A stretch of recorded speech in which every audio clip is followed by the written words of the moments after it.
In the book of Numbers, the primary focus of the census conducted by Moses is to determine the number of people in the promised land in order to establish a just population count for the covenant with God. This census is carried out after the Israelites have escaped the Egyptians and entered the promised land. And it serves as a means of assessment to ensure that God is pleased with the population distribution. The process of the census involves several steps, which are outlined in Numbers 12:1.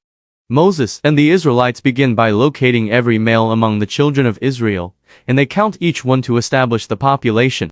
This first stage is crucial in order to avoid any under- or overestimation of the population, as the number of people could have fluctuated since the Egyptians left.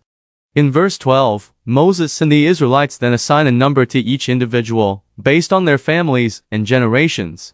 This process takes into account the various families that make up the population, ensuring that each person is accounted for. The purpose of this part of the census is to establish an accurate count of the family units within the population. Finally, in verse 13, Moses and the Israelites review the results of the census and determine that the population of the land is about 4 million. This number serves as a basis for establishing the terms of the covenant between God and the Israelites, including the land they would occupy and the sacrifices they would make. In summary, the primary focus of the census conducted by Moses was to determine the accurate number of people in the promised land, in order to establish a just population count for the covenant with God.